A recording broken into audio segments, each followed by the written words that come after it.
morning, and thank you for joining us today. My name is Jasmine Harris, and I am a senior majoring in fashion merchandising and design. Throughout my time at Virginia Tech, I've been a Black Student Alliance, the previous vice president of the Student African American Sisterhood Organization, a previous participant and former RA for the Ujima Living Learning Community, and one of the current Inclusive VT interns under the Office of Inclusion and Diversity. I am also currently a participant of the Sustainability of Scholars undergraduate research program as well. I'm very excited to welcome you all to the past, present, and future panel discussion, where we'll talk with current alumni and students about diversity at Virginia Tech. This event is a part of Homecoming 2020 programming and is sponsored by the Homecoming Board, Hub Blacksburg, Hoogie Impact, and Virginia Tech alumni. Before we start, I would like to give the rest of our panel a chance to introduce themselves. Please tell us about your current role in your profession and how did VT help you prepare for it. First, we'll have Matthias introduce himself. Hi, I'm Matthias. I'm originally from Lima, Peru, but I've been raised in the United States for the majority of my life. I'm a general member of Latin Link and FASA on campus.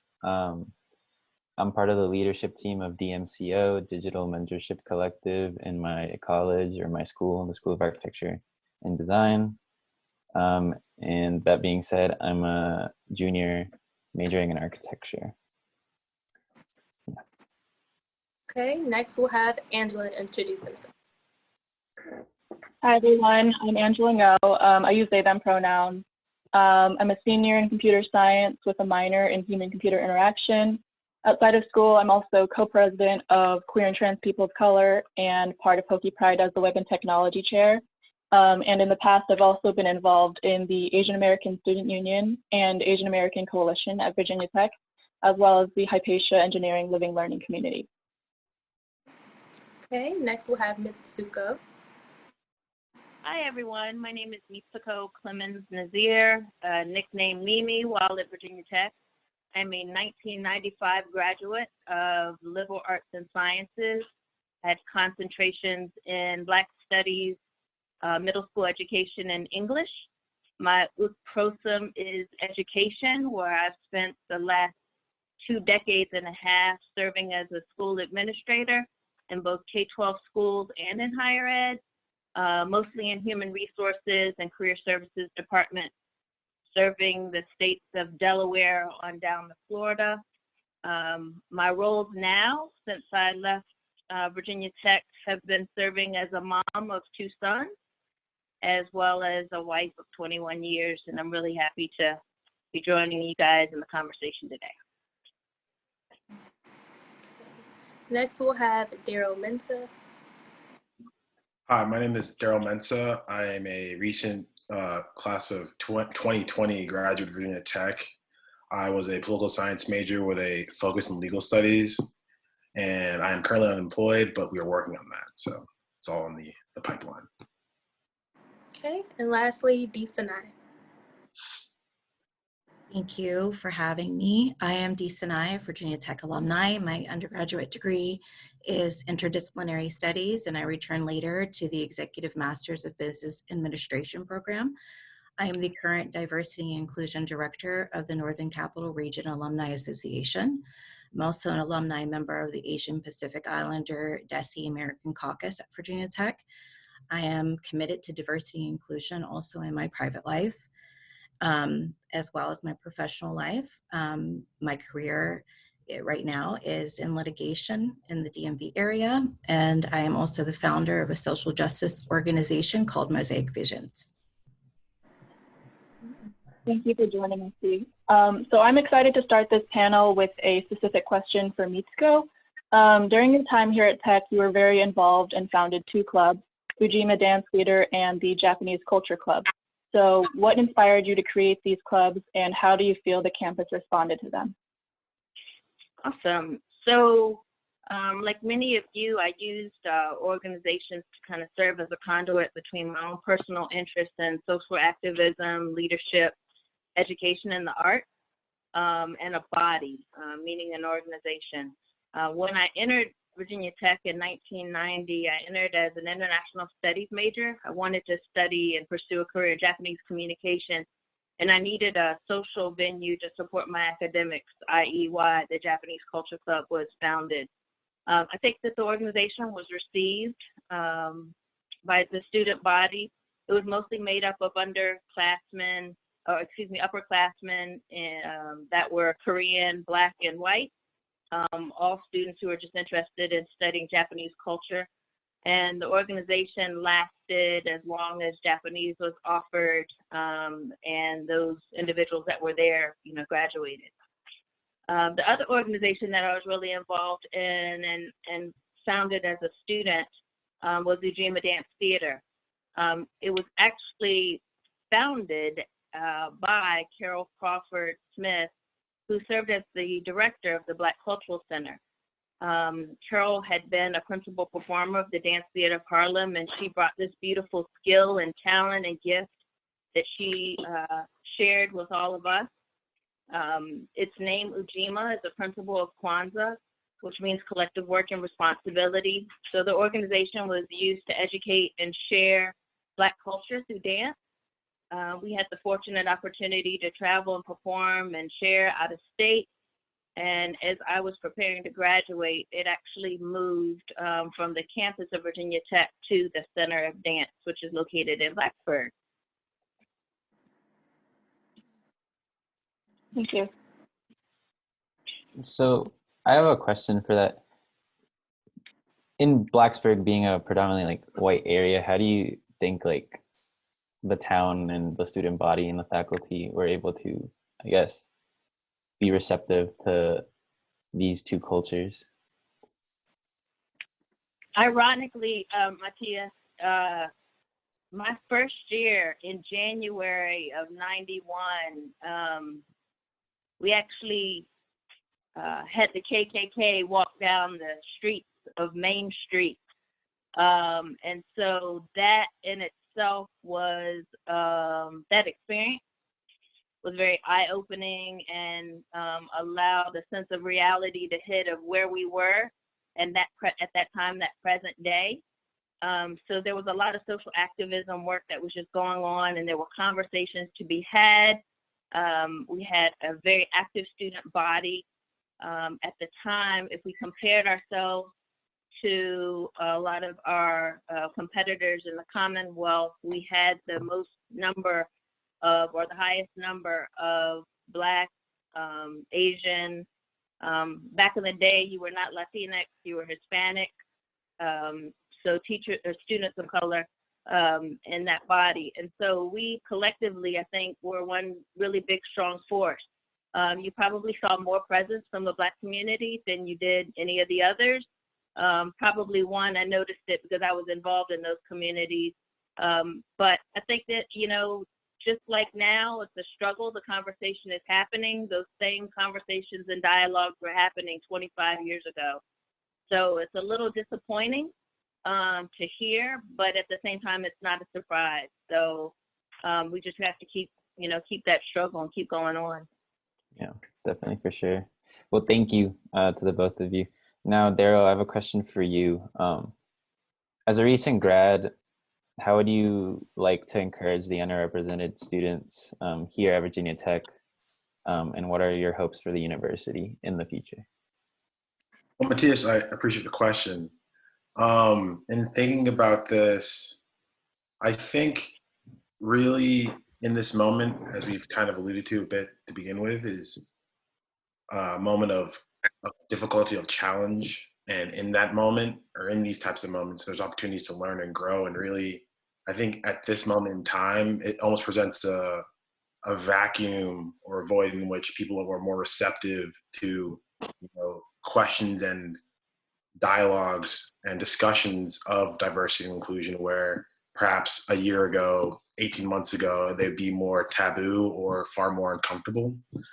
And so I think in this opportunity, there's a great chance for people to have these discussions that could lead to greater awareness and understanding across these lines. But I would say for me personally, I think that my advice to students from underrepresented communities at Virginia Tech would be to, shoot and aspire high. I think one of my greatest regrets was not being more involved in the cultural centers and the different cultural clubs. I pursued stuff along the lines of student government and class office and things of that nature. And that was great and dandy. But I think kind of having someone who can, beyond just empathizing with my experience, but I've actually lived a similar or been in exactly the same circumstances, there's a far greater and almost unnerving bond present there.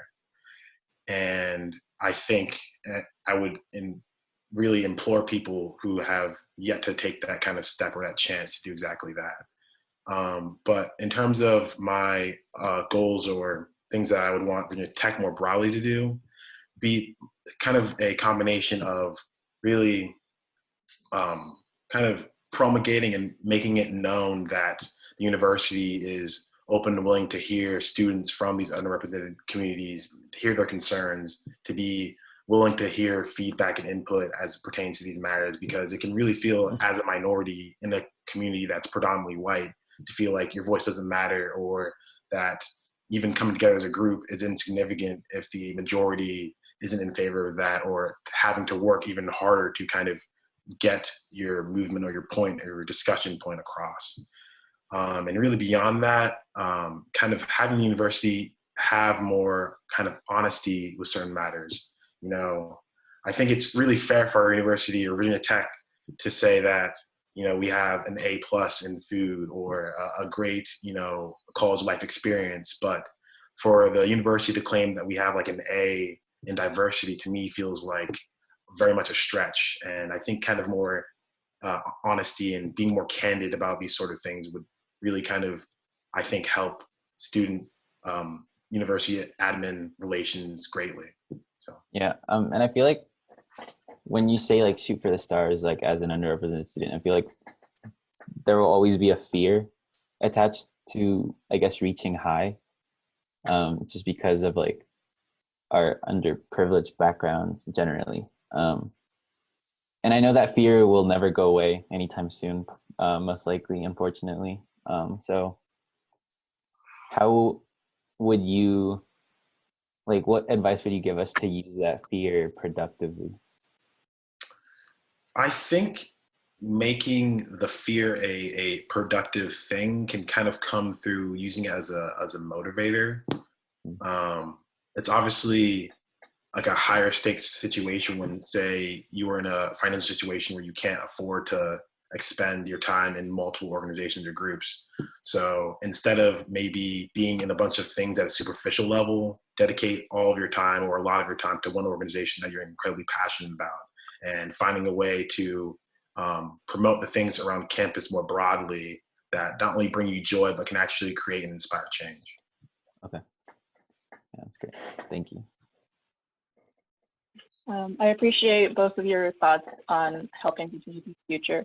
I'd like to ask Dee, in times like these, how do you feel your position as Diversity and Inclusion Director for the National Capital Region chapter is important? During this nationwide climate of civil unrest, racial divide, the election that's coming up, and we're all, surviving through a pandemic, having my position as the Diversity and Inclusion Director is essential, and it's way overdue. Virginia Tech won the 2020 HEAT Award, which is a higher education excellence and diversity. We've won this 5 years in a row, and that says a lot to the work and dedication from the university and the chapters by creating an inclusive environment for all, including alumni. To continue promoting and creating diverse and inclusive spaces, it is necessary for my position, and there should be my position in every Virginia Tech alumni chapter, and I know that we are working on that. It's great for engagement from a personal and cultural perspective, and it continues that positive learning experience even post-graduation. I'm in the process of creating alumni member spotlights and dedicated to supporting Black, Indigenous, and persons of color businesses, and also supporting women-owned businesses. I'm collaborating with the Office of Diversity and Inclusion and Director of Alumni Relations for Diversity and Inclusion at the main campus to provide the programming that is engaging for the alumni, as well as bridging the gap between the university and our chapter. We have several different events in the past, including a women's panel speaker that were very successful. We participate in the Capitol Pride Parade. We do Black Alumni Happy Hours. We participate in the Black Alumni Reunion. We have a Hispanic Heritage Month movie night, Women's History Month brunch. So I think right now I'm excited to be in this position, and I think that it can only go up from here. Thank you so much for your input. So what is the most rewarding part about your position for you personally? The most rewarding is I'm a huge networker in general and a collaborator. The most rewarding is just working with all types of different people from all cultural angles and perspectives, and getting more exposure to that. You can only learn. And then by learning about different people's backgrounds, something that maybe I didn't grow up with, it only enhances enrichment. It provides positivity.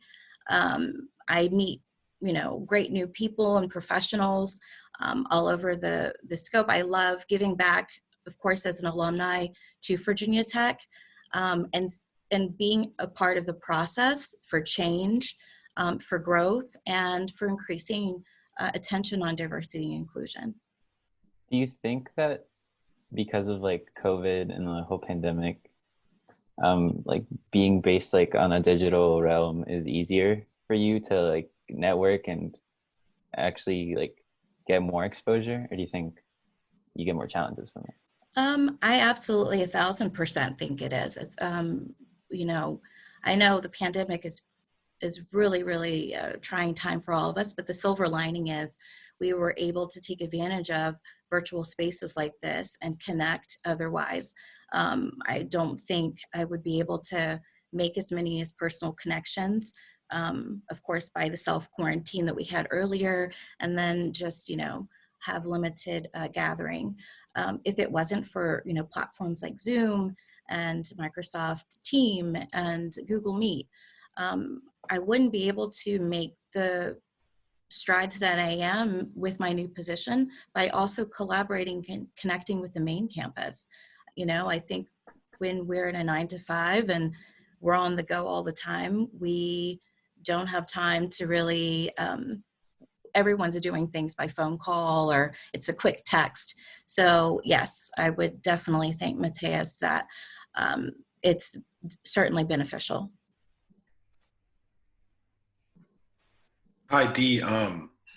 As a recent graduate that is unemployed at the moment, I had a question pertaining to really kind of my next steps. So I've already signed up for the DC Hokies newsletter, but Right. From here, what are my options? So we have several job fairs that we partner up with and that we try to expose our alumni to that have signed up for the NCR chapter. We've gotten just this year, even though it's virtual space, they switched over to virtual job fair. We've gotten a lot of great feedback from alumni by getting job placements through that, as well as the employers by being able to fill those spots. So I would recommend that you continue to look out for those job fairs. I know that we just had one, so we might not have one until the next year. But if you reach out to me or anyone else in the chapter, we can certainly help you find and provide you that network. That's why we have the Alumni Association. Thank you so much for you guys' feedback. Question, how do you think the past of Virginia Tech plays into the present? Well, I mean, just through like that conversation with Mitsuko or Mimi, um, it's interesting that these problems that were faced 25 years ago are still happening today. So in terms of like the past affecting the present, I feel like definitely like we should take notice of these, I guess, patterns in like the history of the university, and do our best to like address it now, because if we don't, most likely the same thing will happen in another 25 years. And so I think the mediums we can engage that problem is through conversation, open dialogue. But I also feel like, and this is like very underrated, but like if you do have privilege in a certain area, knowing how to use that privilege, and then also knowing when it's time to get out of the way. Does that make sense? Yeah. And also I think one thing that comes to mind is like an acknowledgement of history, because I think we can look at our present circumstances in a vacuum and think again through something as seemingly harmless as, you know, an independent survey of Virginia Tech giving this arbitrary rating in this category, or say diversity, for example, as being like the benchmark. And that can appear to be like, oh, we did it. We've solved the diversity problem, Virginia Tech. Like we can all go home. Let's sing Kumbaya. Like we did it.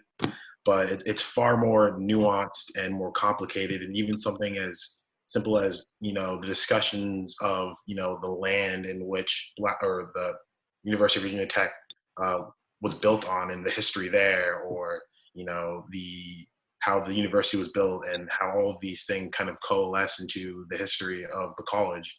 Even if it is ugly or difficult to discuss or something that makes people uncomfortable, it's still something that's necessary to have towards kind of promoting broader diversity. And even though that acknowledgement or that discussion is like the first step, that's the first step towards promoting greater diversity and more inclusion and all these things that are so important to us. How do you think the university could better like hear us?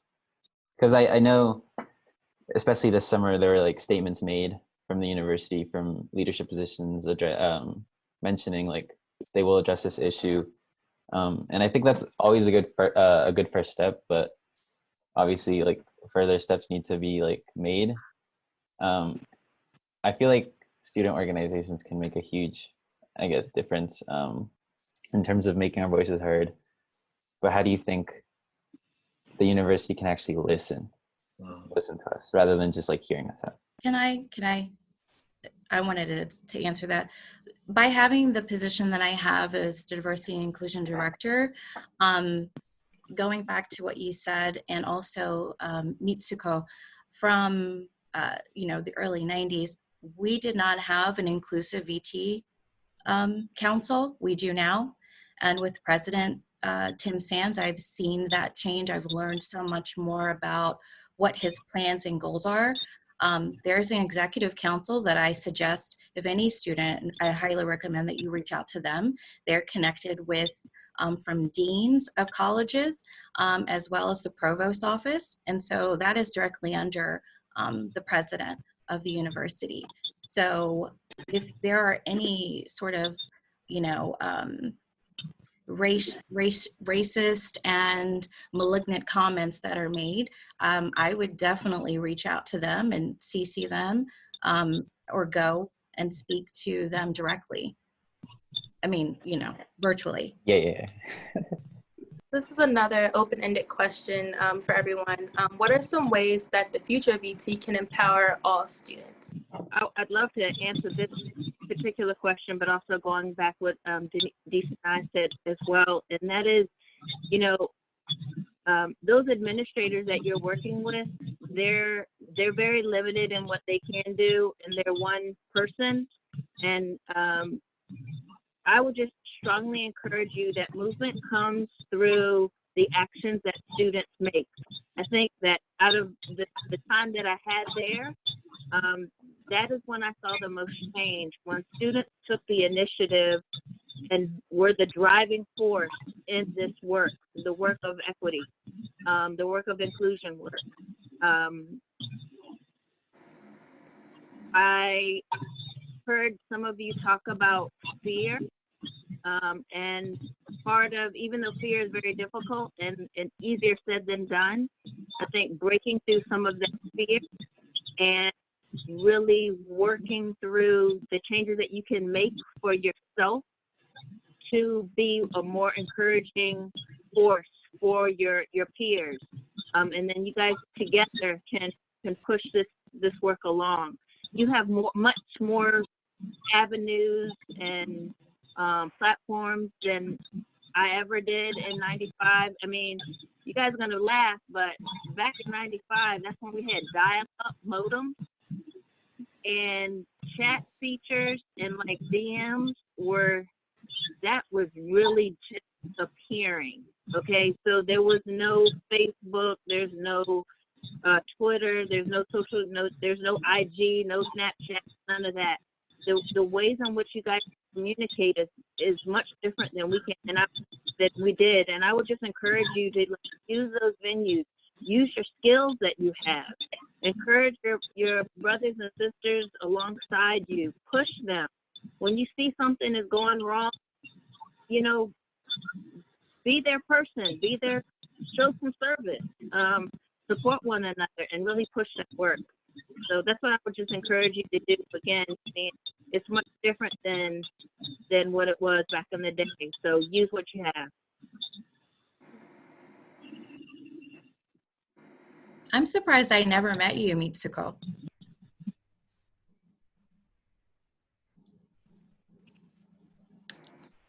I've been around. I was gonna say. I entered in '96, so. Okay, I left in '95. So oh, you left? Okay. I left in '95. Yeah, I ended up at the University of Delaware, getting my degree in student affairs and higher ed. So doing a lot of the work that you're doing now. That's awesome.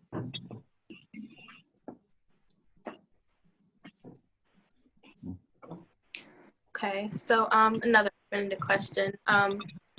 If people could take one thing away from watching the show, what would you all want them to take away from it?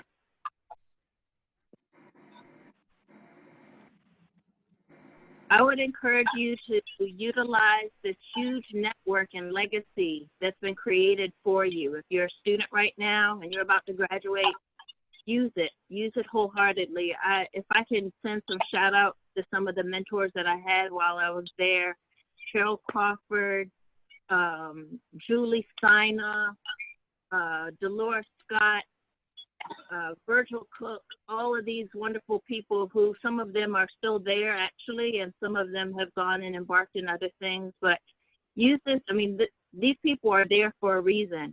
I would also encourage you, unless you're in a major or unless you need a particular requirement, a license or certification, major in something that you actually really enjoy and that something that you can get the most out of. Look at acquiring skills from your classes. You know, those classes that you just don't want to take and you don't understand why you need to take them. Go ahead and acquire some skills from the actual class. You can learn something from everything. So hone your skills. You know, majoring in a particular something, you know, you might be getting some pressures from your family, your parents, or what have you. But you need to really enjoy what you're doing. And by building those skills, they can be used as transferable skills later on. And the last thing that I would just hope that you would take away from this is take care of your holistic health. That includes, you know, mind, body, and spirit. It's a lot different. It was a wonderful time while I was there. I mean, it was probably some of my most profound, memorable years. But I would just encourage you and wishing you well, and you know, considering some of the things that I just mentioned. And that's what I hope you take away from it.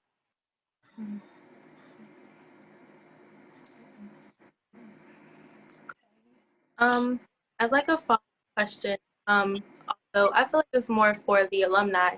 What is one thing that you guys would tell your past self when you guys were a Virginia Tech student? What's one thing that you would have told yourself, like as a word of advice? Um, I think one of the things I wish I knew, or I wish I could have told my past undergrad self, would really be that it's really never too late. I think with the fleeting nature of time, and kind of feel like almost like every single moment is so fleeting and so precious, and which is very true. But in another sense, like that pressure or that kind of deadline way down the road kind of push you to be more productive. And I feel like I really didn't do that because of fear, because of other involvements, because of so many other things. But I think in many different facets, as I mentioned earlier, like with being more involved in, say, a cultural center or what have you, like it's never too late to do that.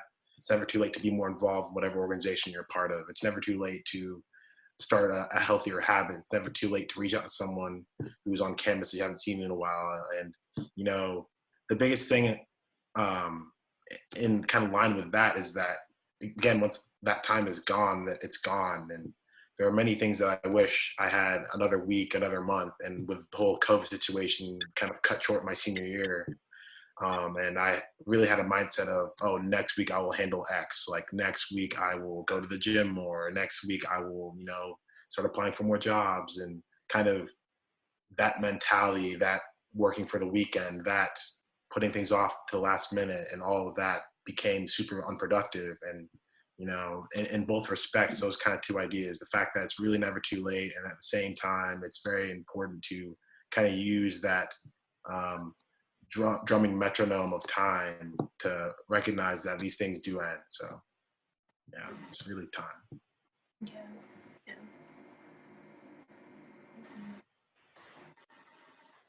Yeah. Thank you so much for that advice. That was, yeah, for me, that really resonates with me as well, because I feel like a lot I'm just like procrastinating on, like, oh, I'll do it then, or oh, I'll do it then. But it's like, no, take the most out of your time that you have now when you're a student, because you never get that time back. So yeah. Exactly. Yeah. And I would also say, like, for students that are going, the current students, I would tell myself that you're in the phase of planting seeds. You may not know why you have to do this or that, but these are all seeds that you're planting right now for later future success and progression. Everything, I wish someone had told me that. Then it would have given me a slightly different mindset on some of the tedious tasks that I thought were irrelevant.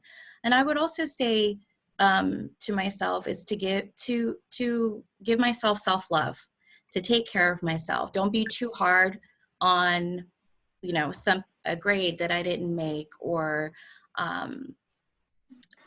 just anything. I think as a student, you're just so tough on yourself on everything. You compare yourself to maybe someone else. Everyone has their path to follow. And I would also say to always treasure all of your relationships that you make at Tech, because I want to say 65 to 70% of my friends, my adult friends, are from Virginia Tech. And so that's what I appreciate also about the university. I think they're forever friends.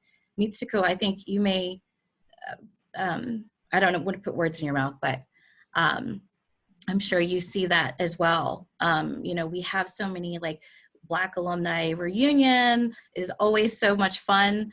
It's just, you're an adult and you're doing college things. It's always fun. You want to see where everyone's progressed and their professional lives, and then you grow up with them, with their families as they get married, and it's a continuum. So these are the things that I would want my future self right now to tell me.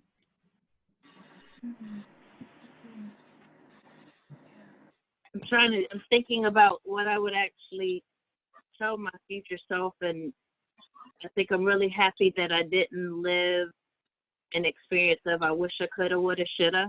So I've always been pretty driven to aspire. I think if anything, I probably would have said, like, slow down and enjoy what you have and enjoy the experience. Hold yourself accountable for the mistakes that you make, because you will make mistakes. But I think that what is really helpful is going through that struggle. I've made those now as an adult learning opportunities for myself, and making mistakes and struggling, it gets easier because you're learning from things. And like I said before, I kind of look at life as like acquiring skills. And so I've been able to apply a lot of the skills that I've just acquired, again, foundationally at Tech, but then apply them to life, apply them to work, apply them to your marriage or your partnerships that you create, apply them to what it's like to be a parent, for those of you who are going to be fortunate to have any of those experiences. So, yeah, take some chances. Mhm. Thank you all so much for your responses and your insight. They were really wonderful in my opinion. And just like a last wrap-up question, this is more so for the current students. Alumni, you guys can chime in if you guys feel pleased to do so. What is something that you feel the current student body can work on to ensure that Virginia Tech is moving in the right direction to making this campus feel more inclusive and diverse? I know we talked a lot about what Virginia Tech on like the administration side can do, but what are some things that you feel that the student body is lacking, and how can we improve on that? I want to say collaboration is like the biggest thing I can think of. Like we all have these like great and really like rich and like culture of these social organizations. And I feel like if we can create a prowess in like collaborating with each other, I think we'll make greater strides.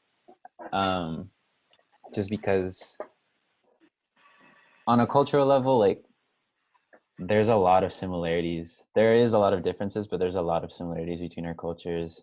And like I think we can learn from these differences, but at the same time, we're all people of color. We all have faced issues and challenges creating an identity here in the United States and on campus. So I feel like if we can just work together and kind of like use each other's strengths to cover each other's weaknesses, then I think huge steps will be made. Yeah, I can totally agree to that. Especially, I feel like at times we may feel voices are too small when we're kind of like a small number of students when we're like, but I think the biggest thing is just to use our voice and encourage our peers to use our voices as well. Yeah, no, for sure. If no one has anything else to, guess I'll go ahead and wrap up this conversation. I would like to thank everyone who's on this panel today for coming and speaking and giving some amazing insight, as well as the viewers watching. I want to thank you guys so much for participating and watching. We really appreciate it. And I just hope everyone continues to have these conversations outside of these panels in Virginia Tech with your peers, with your family members, just so we can all move forward and strive to greatness. So I just want to thank everyone for coming. You guys have a great day. Thank you, everyone.